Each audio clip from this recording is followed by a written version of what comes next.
यीशु तेरे करीब आने से जिंदगी बदल गई। यीशु तेरे छूने से जिंदगी मेरी संवर गई। तूने मुझे है बचाया, तूने मुझे सहलाया, तूने मुझे है बचाया, तूने मुझे सहलाया।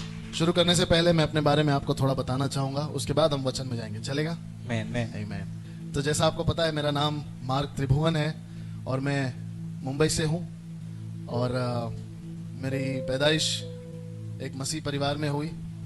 और जैसे जैसे मैं बढ़ता गया, मेरे माँ बाप ने मुझे बचपन से वचन सिखाया।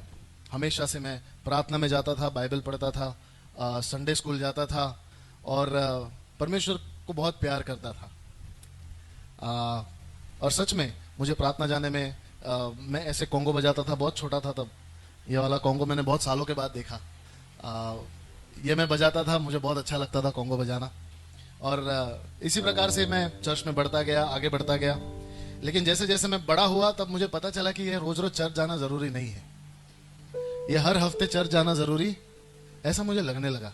ये बार बार मम्मी पापा क्यों हर सोमवार को क्यों जाना जरूरी है, हर संडे को सुबह चर्च जाना क्या होता है उससे? एक आध संडे अगर घर पे बैठ गए तो क्या नुकसान होगा, है कि नहीं? बहुत से लोग सोचते भी होंगे, एक संडे नहीं गए तो क्या होता है, अगले संडे जाएंगे, है कि नहीं? मैं पूछूंगा नहीं कौन कौन ऐसे सोचता है, लेकिन मैं ऐसे सोचता था। क्योंकि संडे को मुझे बहुत अच्छा लगता था जब मेरे दोस्त मुझे बुलाते थे, चल क्रिकेट खेलने जाना है। लेकिन क्रिकेट खेलने नहीं मिलता था क्योंकि चर्च जाना पड़ता था। पिकनिक जाने नहीं मिलता था क्योंकि चर्च जाना पड़ता था। और धीरे धीरे मैं बहुत गुस्सा होने लग गया अंदर से। एक संडे तो जाने दो, बार बार प्रार्थना में जाते, इधर मत जाओ, उधर मत जाओ, खेलने मत जाओ, ऐसे मत करो, वैसे मत करो, टीवी मत देखो, पिक्चर मत देखो, पिक्चर के गाने मत सुनो। आपके साथ भी हुआ होगा, मेरे साथ होता था और मैं बहुत चिढ़ जाता था, ये क्यों मेरे साथ ऐसा हो रहा है। Hallelujah, hallelujah. फिर मुझे थोड़ी थोड़ी नफरत होने लगी। मैं बोला यार इसमें कुछ मजा नहीं है, ये मुझे अच्छा नहीं लगता, मुझे अपने तरीके से जीना है। फिर मेरे दोस्त बनने लग गए और जो दोस्त मेरे बनने लग गए वो मुझे बहुत अच्छे लगने लगे। इतने अच्छे दोस्त थे क्योंकि वो कभी किसी चीज के लिए ना नहीं बोलते थे। सिगरेट पीना है बिंदास, शराब पीना है बिंदास, स्कूल को छुट्टी मारना है, बंक मारना है बिंदास। हम लोग भांडुप में रहते थे, भांडुप से हम खड़ोली आते थे। खड़ोली में है ना एक, हाँ, नदी वहां पे आते थे हमेशा। अच्छा लगता था मुझे दोस्तों के साथ, लेकिन चर्च जाना भी थोड़ा थोड़ा अच्छा नहीं लगता था। धीरे धीरे दोस्ती बढ़ने लग गई, सिगरेट, फिर दारू, फिर उसके बाद धीरे धीरे ड्रग्स। और ऐसे करते करते मैंने 7वीं या 8वीं से मैंने सिगरेट पीना शुरू किया। और जब तक मैं फर्स्ट ईयर सेकेंड ईयर में आया, मैं लगभग सारी नशाएं कर चुका था, सारी नशाएं मैं ऑलमोस्ट कर चुका था। और इतना दोस्ती में डूब चुका था कि मैं अंधा हो गया था, माँ बाप से नफरत करने लग गया था। और मेरे माँ बाप भी इतने परेशान हो गए थे कि क्या करे इस लड़के का, इतना मारने के बाद भी नहीं सुधरता, इतना चिल्लाने के बाद भी नहीं सुधरता है। सब लोग सोचते थे क्या होएगा इसका। अगर आप मुझे संडे को देखेंगे तो आप विश्वास नहीं करेंगे कि ये वही मार्क है। क्योंकि संडे को मैं इतना अच्छे से तैयार होके ऐसे कीबोर्ड बजाता था, इस भाई जैसा, चर्च के अंदर कीबोर्ड बजाता था, गाने गाता था। और जैसी चर्च खत्म, मेरा दूसरा चर्च चालू। Hallelujah, hallelujah, hallelujah. उधर दोस्तों के साथ जाना, घंटों घंटे उनके साथ बैठना। संडे को बहुत अच्छा, क्योंकि मेरा डैडी पास्टर है कि नहीं? मेरे डैडी पास्टर है तो मुझे भी चर्च में थोड़ा अच्छा दिखाना ही पड़ेगा। धीरे धीरे बहुत टाइम चला गया, कॉलेज में फेल हो गया, सेकेंड ईयर में मैंने कॉलेज छोड़ दिया, घर पे बैठ गया, पढ़ाई करने का मन नहीं था, पता नहीं आगे क्या होने वाला है, कुछ पता नहीं। कुछ भी नहीं मालूम। 3 साल तक मैं घर पे था, 3 साल मैंने एक ही काम किया। मेरे डैडी काम पे जाते थे, सुबह उठ के उनका कपड़ा इस्त्री करता था, फिर सो जाता था। यही काम मैंने 3 साल किया। फिर 11-12 बजे, कभी 1 बजे उठता था। कुछ पता नहीं क्या होने वाला है आगे। दोस्ती बढ़ती गई, सब कुछ बढ़ता गया। डैडी के जेब से पैसे चुराता था, मम्मी के पर्स से पैसे चुराता था।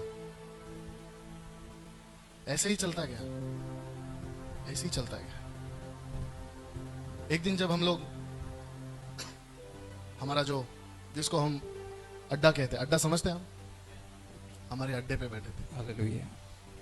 और तब एक दोस्त था हमारा, हमारे ग्रुप के अंदर, उसको जो है नशा नहीं हो रही थी, है ना। अगर आप किसी नशेड़ी को देखोगे तो एक टाइम तक उसको नशा नहीं होता, एक बार एक लेवल तक आने के बाद, इसीलिए वो क्या करता है, और कुछ ढूंढने की कोशिश करता है कि इससे मेरा मन नहीं भर रहा है, मुझे और चाहिए।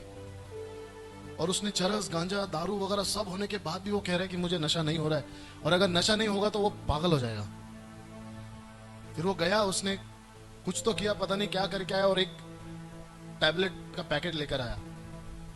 उस टैबलेट के पैकेट को देखकर मैं थोड़ा घबरा गया। मैं बोला ये थोड़ा ज्यादा हो गया, ये थोड़ा ज्यादा है। क्योंकि एक बार आपने उसको अंदर डाल दिया तो आपको पता नहीं फिर आगे क्या होगा। उस समय मैंने एक निर्णय लिया कि प्रभु, मुझे ये स्टेज तक नहीं जाना है। हालेलुया। ये स्टेज तक मुझे नहीं जाना है। मैं और मुझे वहां पर ऐसा लगा कि कोई मुझे कह रहा है कि अब तुझे वापस आना चाहिए, अब तुझे वापस आना चाहिए। Hallelujah, hallelujah, hallelujah, hallelujah. उस समय मैंने परमेश्वर से निर्णय किया कि प्रभु तू मेरी सहायता कर, मैं बाहर आना चाहता हूं, तू मेरी सहायता कर। उस समय मैंने 3 महीने तक अपने आप को घर में बंद कर दिया, मैं बाहर नहीं जाता था 3 महीने तक। और उस 3 महीने में मेरी काफी सारी आदतें छूटने लगी, और मुझे पता चला कि मैं एक्चुअली ड्रग एडिक्ट नहीं हूं। हालेलुया। जैसे जो ड्रग्स लेते हैं उनको जिस प्रकार की, अगर आपने किसी को देखा होगा, वो थरथराने लगते हैं, उनको नींद नहीं आती है, ऐसा मेरे साथ कुछ भी नहीं हुआ। लेकिन मेरे दूसरे दोस्तों के साथ ऐसा ही होता था। मुझे लगा मेरे साथ भी होगा, मैं कैसे इसको छोड़ पाऊंगा, नहीं छोड़ पाऊंगा। लेकिन मुझे एक भी बार ऐसा नहीं हुआ। Hallelujah, hallelujah, hallelujah, hallelujah.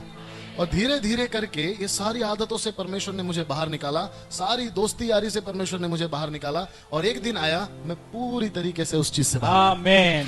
Hallelujah, hallelujah, hallelujah, hallelujah. Hallelujah.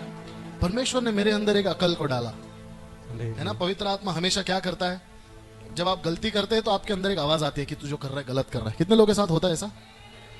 ये पवित्र आत्मा हमको बताता है कि तू जो कर रहा है वो गलत है ना। यस, मेरे साथ भी यही हुआ। पवित्र आत्मा ने मुझे बताया कि तू जो कर रहा है वो गलत है। हालेलुया। उसके बाद मैं फिर परमेश्वर के पास लौट आया।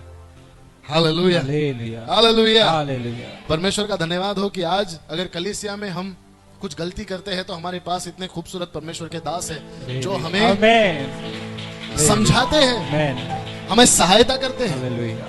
मेरे समय में ऐसा कोई भी नहीं था। हालेलुया। मुझे समझाने वाला कोई भी नहीं था, कोई भी नहीं था, मुझे बताने वाला कोई भी नहीं था। हालेलुया। हालेलुया। अगर आज परमेश्वर नहीं होता तो आज पता नहीं मैं कहाँ होता, हालेलुया, पता नहीं मैं कहाँ होता। हालेलुया। हालेलुया। उस समय 3 महीने जब मैं अपने घर में था तो सिर्फ चर्च जाता था, प्रार्थना जाता था, घर पे बैठता था, दोस्तों से नहीं मिलता था। उस 3 महीने में 3 साल और वो 3 महीने में मैं कीबोर्ड बहुत बजाता था। मेरे घर पे एक छोटा सा कीबोर्ड था कैसियो का, वो मैं बजाता था। और दिन के 8-8, 10-10 घंटे में कीबोर्ड बजाता था। तो मैं जहाँ सोता था वहीं पर कीबोर्ड लगा हुआ होता था, बजा के सोता था, उठ के वापस बजाता था। और उसी तरह मैं प्रैक्टिस करता था। और कुछ मेरे अंदर नया होने लगा। तो हमारा एक छोटा सा वर्शिप का ग्रुप था जिसको हम कहते हैं कादोश वर्शिपर्स। हमें एक परमेश्वर ने गीत दिया, उस गीत को जब हमने बनाया, जब इस गीत को हमने गाना शुरू किया, तब हमें पता चला कि ये तो मेरी कहानी है।